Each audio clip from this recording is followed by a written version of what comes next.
Hey Year 6 students, today we're going to go through the Year 6 Science Assessment Instructions. So at the top you'll see the green box with the Baronia Heights badge.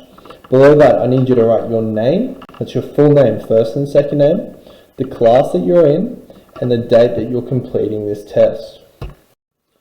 The scenario for this experiment is James was making sandwiches for his lunch. He discovered mold growing on his bread. James knows that he can't eat the bread now and he'll have to prepare something different for lunch. James is annoyed that he has to throw the bread away and that he can't have sandwiches for lunch.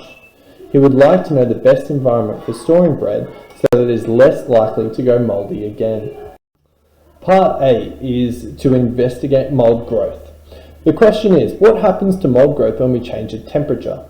So the materials and equipment you'll need is 2 slices of bread, 2 resealable sandwich bags, clear packing tape, and 1 knife. Step 1. You need to identify 2 locations you'll place the bread samples in this investigation.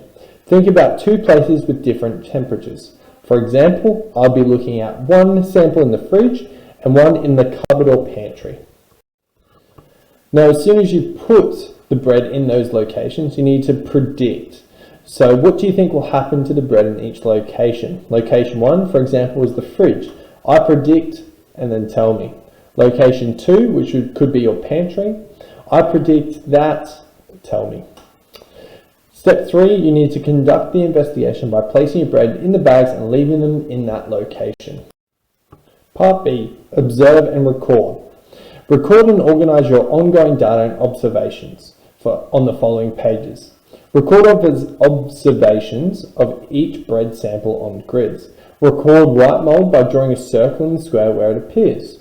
Other coloured mold should be recorded by drawing a circle and colouring in. Note any other observations, appearance of the bread and mold. So these grids are where you'll do your colouring in and showing us what you observe. So in each column, the first column, for instance, I would do your fridge data, and the second column, I would do your pantry data. And then write any notes that you think you might forget or want to talk about later on. Part C is where you analyse your results.